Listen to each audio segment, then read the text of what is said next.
Hello. Hello. हाँ जी। नमस्कार sir. नमस्कार जी। सर फ्री हो क्या? कौन बोल रहे हैं?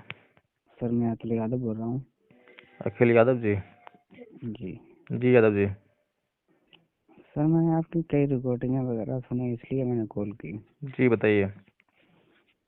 सर जैसे आप रिकॉर्डिंग करते हो मतलब जैसे यादव शूद्र हैं बताते हो इसके लिए मैंने कॉल की। बताइए। सर मतलब ऐसा क्या आप मानते हो या नहीं मानते मतलब जो यादवों को शूद्र बताते हो ना इसलिए। आप क्या मानते हो?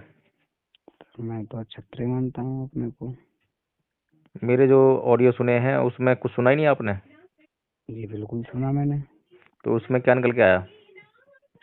उसमें तो मतलब बहुत कुछ समझ में आता है बहुत कुछ नहीं समझ में आता है। समझ में क्या आता है? समझ में ये आता है जैसे आप बाबा साहब की बात बताते हो जो हम्म। मतलब बराबर संविधान मिला बराबर हक मिले। हम्म। यहाँ तक तो मेरे बात समझ में आती है अच्छी बात है भाई बराबर हर इंसान को मिले। बराबरी क्या होती है?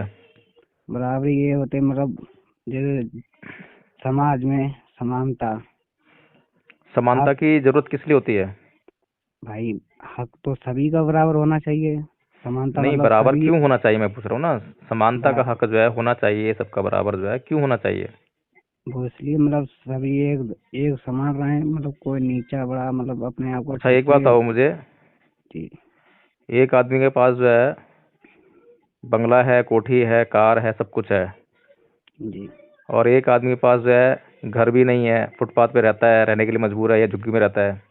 जी। उसके पास कोई काम धंधा भी नहीं है, बड़ी मुश्किल से कुछ मिलता से काम धंधा करके उसको खाना खा लेकर मजबूर होता है। जी। अब दोनों को अगर सरकार जो है कुछ देना चाहती है अपने नागरिकों को, सरकार जो है, सर पहले मैं एक बात। सुन लीजिए पहले। जी। जी। सबसे पहले तो हमें ना ये जो समता, समानता, इन सब शब्दों के अर्थ समझने चाहिए। जी। क्योंकि हम लोग जो है इन शब्दों के अर्थ नहीं समझते हैं, उनकी जी। व्यवहारिकता को नहीं समझते हैं, उनका जी। इम्प्लीमेंटेशन नहीं समझते हैं। इसलिए सिर्फ जो हमारे मन में किसी ने बैठा दिया है उसी बात के तहत, उसी अवधारणा के तहत ही हम बात करते हैं। जी। जैसे कि गवर्नमेंट जो है अपने नागरिकों को कुछ बांटना चाहती है, मान लीजिए पेंशन देना चाहती है। जी।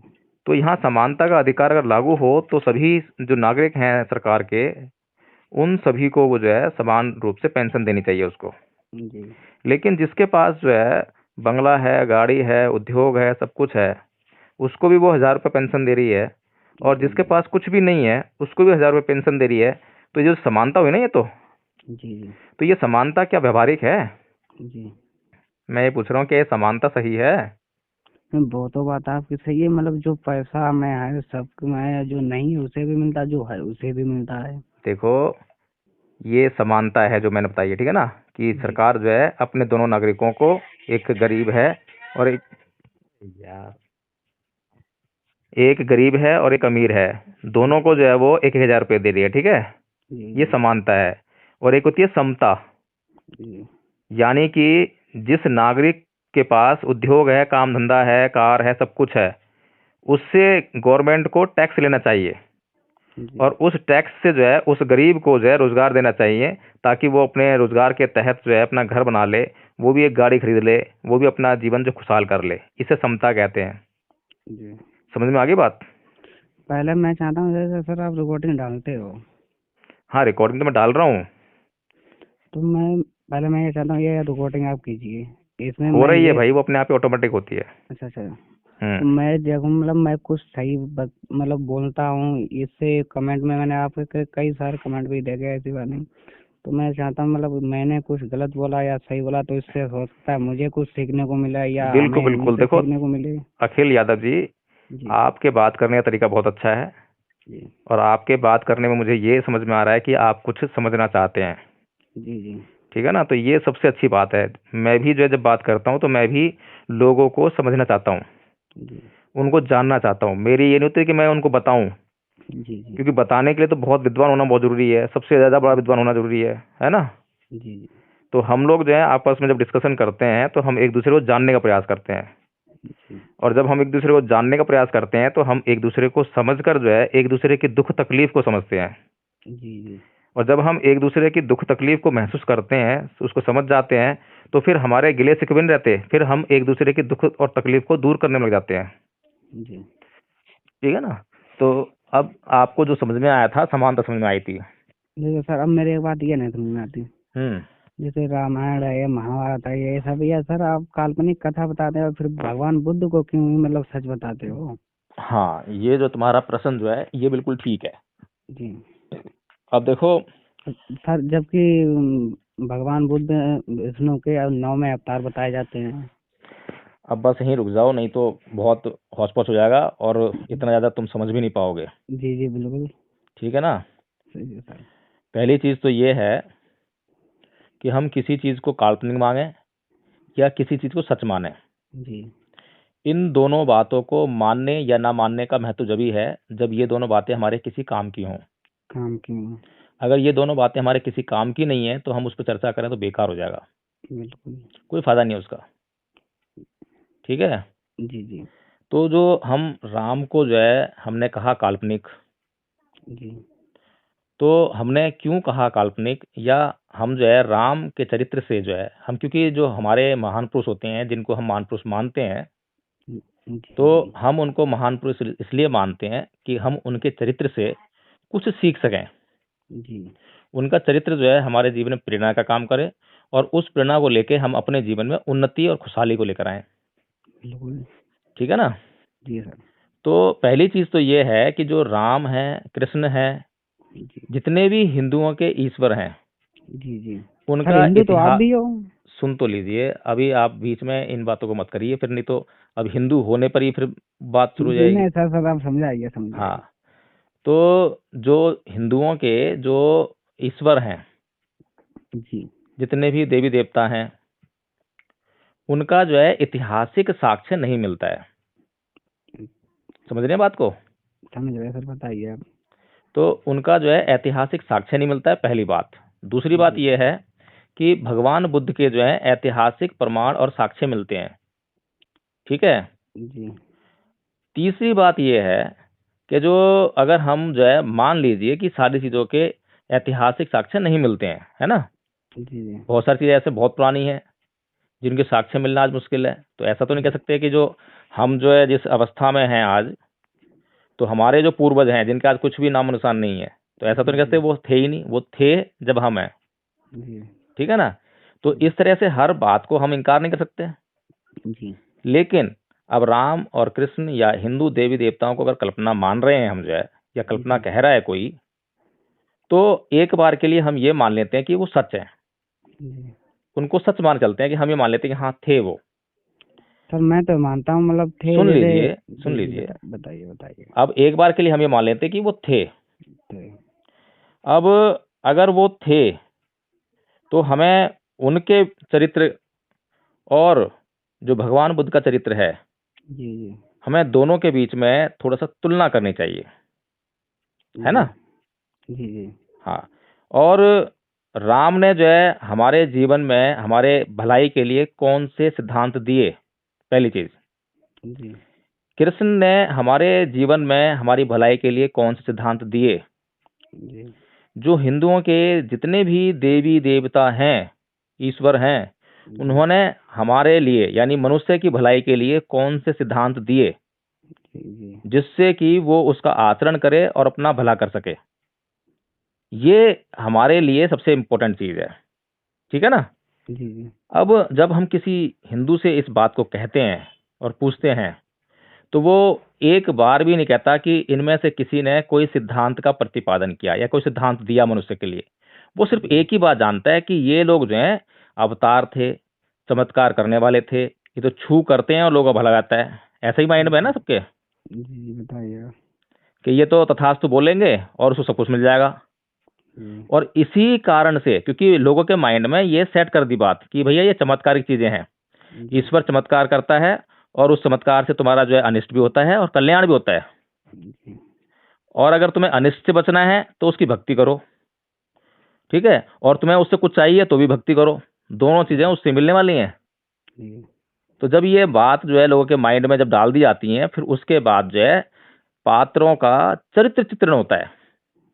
फिर लोगों को बेवकूफ बनाने के लिए, मूर्ख बनाने के लिए फिर तरह तरह के जो है और देवी देवता और ईश्वर रच दिए जाते हैं।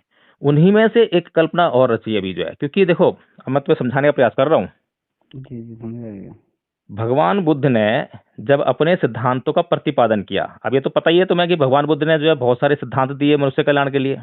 जी जी बिल्कुल। सारी जो आदमी जन्म क्यों लेता है, जन्म कैसे होता है और क्यों उसके जीवन में दुख आते हैं, इन सब की जो है जो जांच करके और सारे कारण जो है निकाल के सामने रख दिए कि देखो भैया ऐसे होता है ये। जी इतना बड़ा काम करा मतलब मनुष्य जाति के लिए, ठीक है। जी जी अब जब भगवान बुद्ध ने अपना संघ बनाया तो पूरे समाज में पहले देखो भिक्षाटन जो हुआ करता था बुद्ध के संघ के लिए जो है, हम्म। तो बुद्ध का जो संघ जो है समाज में जाकर अपने खाने के लिए अपने भोजन की व्यवस्था करता था ना। जी जी और वहीं पर जो ब्राह्मण है, हम्म। जो हिंदू धर्म का प्रोधा है, जी जी वो अपने भोजन की व्यवस्था कैसे करता था? यज्ञ करके, जी यज्ञ याग करके, बलि दिलवा के, पूजा पाठ करवा के, उसका ये काम था। जी और बहुत से ब्राह्मण ऐसे भी थे जो भूखे मरते होंगे। हाँ बिल्कुल सही। बहुत से समाज में ऐसे लोग भी थे जो मतलब जो है गरीब में जीवन जीते थे, भिखारी यानी कि भीख मांगते थे, है ना। जी जी लेकिन बुद्ध के संघ को जो है समाज में जब प्रभाव मिला, और जब जो चीवर में जैसे निकलता था संघ जो है, कोई भी बौद्ध भिक्खु जिसने चीवर पहन रखा है, सर बना रखा है, बौद्ध भिक्खु है, संयमित है, जब वो समाज में जाता था भिक्षाटन के लिए तो लोग उसको दान देने के लिए तत्पर रहते थे। जी तो बुद्ध के संघ की जो है महत्ता बढ़ गई, उसका महत्व बढ़ गया समाज में। जी तो उस महत्व को देखकर बहुत सारे भिखारी जो है बुद्ध के संग में आने लगे, ठीक है ना, सिर मुड़ा के चीवर पहन के, ताकि कम से कम जी भोजन की व्यवस्था हो जाए। हम्म। बहुत से ब्राह्मण इसी पर्पज से आने लगे, जिनकी रोजी रोटी वहां यज्ञ आगे से चल रही थी, जो वेद नहीं पढ़ सकते थे वो भी आने लगे। लेकिन नहीं सर जैसे सुन लीजिए। जी और जब भिक्खु संघ में ऐसा होने लगा तो लगभग 11 साल तक बुद्ध ने जो है विनय नहीं बनाया था। विनय होता है संघ का अनुशासन, नियम, कायदे, कानून।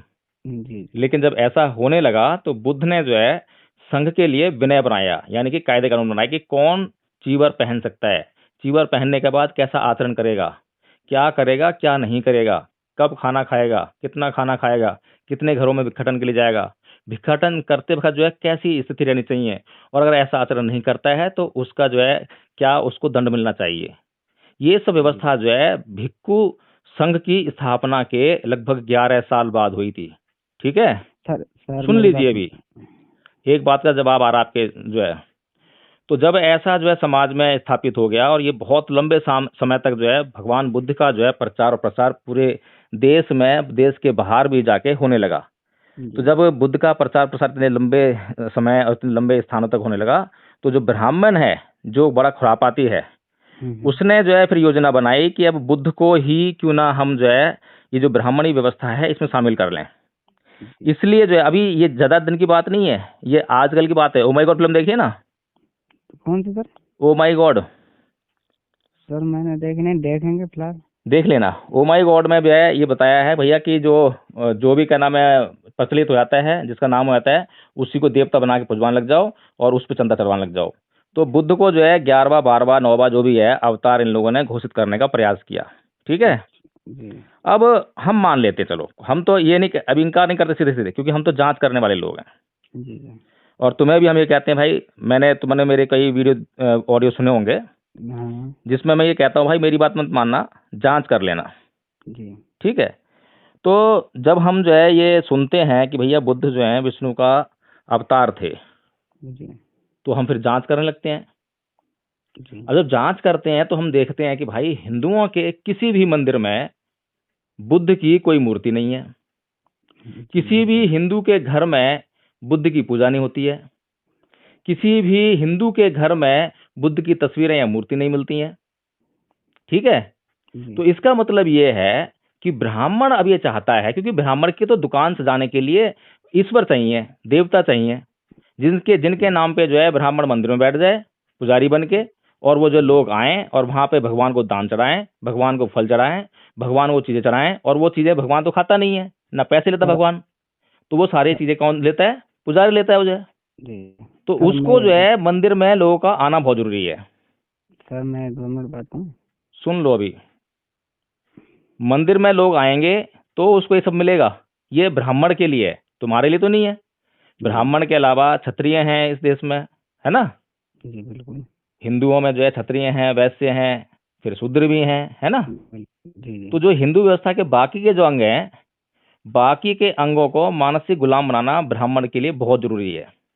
जी और वो किसी को तो किसी के कंधे पे रख के चलाता है बंदूक, जी यानी कि किसी का तो धमक दिखाता है, तो राजा को अपने फेवर में लेगा पहले, क्षत्रियों को। जी क्षत्रियों को थोड़ा सा गौरव दिखाएगा, तुम्हारा तो इतना ऊंचा सीना है, तुम्हारा तो इतनी मूछी, मतलब ऊंची अच्छी मूछें हैं, है ना। जी जी और तुम्हारा सीना चौड़ा है, तुम तो क्षत्रिय हो। अब वो क्षत्रिय साहब जो है फूल के हो गए कुप्पा, है नहीं। जी अब वो लगेंगे क्या नाम है, वो ब्राह्मण जी की सेवा करने में। जी अब जब वो सर अब ब्राह्मण जी की सेवा करेंगे तो क्या होगा, फिर जाके लोगों को बोलेंगे कि ऐसा है, ब्राह्मण देवता विराजमान है वहां पे। हाँ सर, ब्राह्मण ब्राह्मण मैं सर दोनों अरे बात भैया में। तुम नहीं मानते हो, लेकिन समर्थन तो अभी तुम्हारे माइंड में उसी का है। तुम ये हाँ न किन प्रकार ये न जो है, जब अपने आप को जब जब तुम क्षत्रिय बोलोगे ना, जी तब तब तुम उस ब्राह्मणी व्यवस्था के हिस्सा हो, क्योंकि ब्राह्मण ने बताया तुम्हारे को ये कि तुम क्षत्रिय हो। तुम्हें थोड़ा पता है। तुम तो जब पैदा हुए, तुम्हारे पिताजी अगर तुम्हें कहीं शूद्र के यहाँ छुड़ाते, कहीं कृष्ण के यहाँ छुड़ाते, तुम्हें मालूम पड़ रहा था कि तुम क्षत्रिय हो। सर वो तो तुम्हें तो सर बताने वाला ही वो ब्राह्मण है, हैं? जी तुम्हें ये ब्राह्मण ने बताया ना सबको। भाई देखो मैं बताऊं तुम्हें, सबसे पहले मैं तुम्हें एक मोटी सी कहानी सुनाता हूँ। आप समझदार लग रहे हो सकता है समझ जाओ आप जो है। जब ब्राह्मण ने ये लोगों को बताया होगा, भाई देख ऐसा है, मैं ब्राह्मण हूँ सबसे ऊंचा, मैं ब्रह्मा के मुख से पैदा हुआ हूँ, ठीक है। जी और तू है भाई क्षत्रिय, तू जो है ब्रह्मा जी के बाहू से पैदा हुआ है, ठीक है। जी फिर उसको बोला होगा भाई तू है वैश्य, तू जो है ब्रह्मा जी के उधर से पैदा हुआ है, पेट से पैदा हुआ है, ठीक है। और भाई तू है शूद्र, और तू जो है ब्रह्मा जी के पैरों से पैदा हुआ है। जी अब ये क्षत्रिय भी ठीक क्या सोच रहा होगा, चल यार कम से कम ब्राह्मण ब्राह्मण जी के नीचे तो हूं मैं, कम से कम इनके जी तो ऊपर हूँ, है ना। लेकिन वो सोच रहे हो दोनों दोनों जो है, तो दोनों सोच रहे हैं, लेकिन तीसरा जो चौथा है वो जो सोच रहा होगा शूद्र जो है, क्या यार ये तो सारे मेरे पे ही मतलब राज करेंगे, सारे जी मेरे को गुलामी करवाएंगे, मेरे को सारा काम मैं करूंगा। तो उसने ब्राह्मण से पूछा होगा, क्या ब्राह्मण देवता ये बताओ कि हम तुम्हारी बात क्यों मान लें भाई। तुम जो कह रहे हो कि तुम ब्राह्मण हो, ये क्षत्रिय है, ये वैश्य है, ये शूद्र है, हम क्यों मान ले तुम्हारी बात। जी तो ब्राह्मण क्या बोला होगा, ब्राह्मण तो खुरापाती है, पहले जानता होगा कि जरूर सवाल आएगा कहीं ना कहीं से, चाहे क्षत्रिय पूछ ले ये सवाल, हो सकता जी है वैसे पूछ ले, हो सकता है कोई ना पूछे तो शूद्र जरूर पूछेगा ये जो है ना। सर मैं आपकी बात सुन लो समझ अभी और गया। थोड़ा सा, मेरी कहानी तो खत्म जान दो, ये छोटी सी कहानी है। तो शूद्र ने जब ये सवाल पूछा होगा ब्राह्मण से, तो ब्राह्मण क्या बोला होगा, उसके पास तो पहले ही सवाल का जवाब तैयार रखा होगा उसने। बोला होगा देख भैया शूद्र ऐसा है, और तीनों सुन लो भाई, तुम भी कान खोल के जो है, क्षत्रिय और वैसे तुम भी सुन लो, कि ये जो तुम्हें बोल रहा हूँ ना मैं, कि मैं ब्रह्मा के मुख से पैदा हुआ हूँ, तू बुझागे से पैदा हुआ है, तू पेट से, और तू जो है पैरों से पैदा हुआ है, ये भैया मैं नहीं बोल रहा, ये तो ये वेद बोल रहे हैं।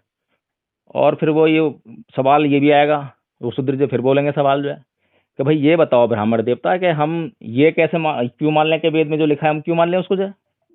जी तो ब्राह्मण क्या बोलेगा कि भाई देख ऐसा है, तू बात सही कह रहा है, ये बात तो मेरी बकल में आ रही थी, तो मैं भी इस पे, लेकिन ये जो वेद हैं ये मैंने नहीं लिखे ये। अगर वो ब्राह्मण ये बोल दे कि ये वेद मैंने लिखे हैं, और तुम इस हिसाब से जो है ये ब्राह्मण क्षत्रिय और वैश्य और शूद्र हो, जी तो कोई नहीं मानने वाला। लेकिन उसने क्या बोला कि देखो भैया ये वेद जो है मैंने नहीं लिखे, ये वेद लिखे हैं ईश्वर ने, और ईश्वर ने साक्षात पृथ्वी पे जो ये वेद उतारे हैं। जी अब यहाँ पर जो है शूद्र महाराज की जो है सिट्टी पिट्टी गुम, सर है अब ना। मेरी जी सर मेरी बात सुनोगे। हाँ जी। जैसे सर आप बता रहे हैं, जैसे भगवान नहीं उतरे मतलब वेद लिखने के लिए, हम्म। जैसे उसी प्रकार जैसे सर बुद्ध भगवान की कहानी है, जैसे और मतलब कई प्रकार हैं सर तो उनका मतलब अब आप मैं अखिल कैसे यादव जी बताएंगे। मेरी बात सुनो।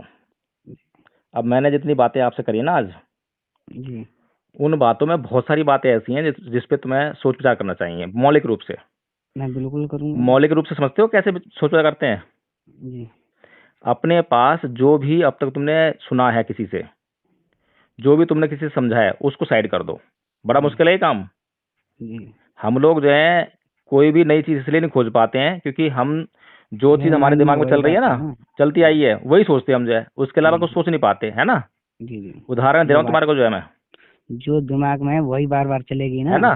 तो इसीलिए बोल रहा हूँ कि मौलिक होकर सोचना। अगर मौलिक होकर सोचोगे तो तुम्हें मुझसे जो है दोबारा बात करने की जरूरत भी नहीं पड़ेगी, जी अगर मौलिक होकर सोचोगे तो, क्योंकि इन्हीं सब बातों में जवाब हैं तुम्हारी सारी बातों के। सर। अब मैं तुम्हें एक उदाहरण देता हूँ, सुनो। जी, न्यूटन के बारे में जानते हो? नहीं सर, बताइए आप। देखो, न्यूटन एक वैज्ञानिक था। जी एक दिन वो सेब के पेड़ के नीचे सो रहा था, जी और अचानक से जो सेब है उसके ऊपर आके गिरा। जी अब उसके दिमाग में एक सवाल कौन गया एकदम से, जो है कि यार ये सेब नीचे क्यों गिरा, ऊपर क्यों नहीं गया है। जी अब वो सेब पहली बार तो नीचे गिरा नहीं था, जी पता नहीं कितने लाखों करोड़ों मतलब जो है सेब गिरे होंगे, अरबों खरबों सेब गिरे होंगे, जमीन पे गिरे होंगे सारे। जी और ऊपर से जितनी भी चीजें ऊपर फेंकते हैं लोग, जो है सब नीचे गिरती हैं। जी लेकिन आज तक किसी के दिमाग में ये प्रश्न नहीं आया कि ये नीचे क्यों गिर रही हैं, ये ऊपर क्यों नहीं जा रही हैं। जी क्यों नहीं आई बातें उसके उनके दिमाग में? क्योंकि वो जो है जो चीजें होती, बार बार चीजें उनके दिमाग में हो रही है ना, जो उनके सामने जो है घटना घट रही है, तो जी दिमाग जो है उन बातों को वैसे स्वीकार कर लेता है। जी फिर उस पर वो प्रश्न करना बंद कर देता है कि तो ऐसी होती हैं, क्यों हो रही हैं, ये प्रश्न जो है किसी किसी के दिमाग में आता है। और जिसके दिमाग में प्रश्न आते हैं ना, जी वो खोज करता है। तो न्यूटन के दिमाग में प्रश्न आया, उसने खोज करी, तो उसने जो है इसका नियम खोज लिया कि क्यों गिरती हैं। तो इसीलिए भाई तुम्हारे को मैं ये कह रहा हूँ कि जितनी भी बातें मेरी और तुम्हारे बीच में हुई हैं, जी मैंने कुछ तुम्हें समझाया नहीं है, मैंने सिर्फ तुमसे चर्चा करी है। जी मैंने तुमसे ये नहीं कहा तुम मान लेना ऐसा ऐसा ही जो है। अब तुम सर मैं उस सारी बात को जो है, ये तुम्हारा ऑडियो रिकॉर्ड हो रहा है, इसको मैं डालूंगा अभी उस पर जो है सर यूट्यूब पे। सर एक सुनो मैं पहले मेरी बात, जी जी और इसको बार बार सुन के जो है इसको, और फिर अपने से प्रश्न करना। और जितने ऊंचे तुम प्रश्न करोगे उतने ही ऊंची तुम्हारी खोज होगी। सर मैं बात थोड़ी पूछूं? अब मेरे हिसाब से अब हमें सर और बात नहीं पाँच करनी चाहिए, बहुत लंबी पाँच बात हो गई यार। Sir 5 minute. नहीं यार, सर अब मेरी सर सर मेरी बात प्लीज। मानो अखिल, मेरी बात सुनो, सुनो सर मेरी बात। दो। जी सुन तो लो। तुम बेशक कल कर लेना, मैं जो है कल इसी टाइम कर लेना, कोई दिक्कत नहीं, ठीक है ना। मैं, और ये जो भी तुम कहना चाहते हो उसको नोट कर लो, आज बहुत लंबा हो गया वीडियो। ठीक सर है, कल और लोगों को करूँगा। परेशानी होगी। जी सर। ठीक है, ओके, जय भीम। ओके।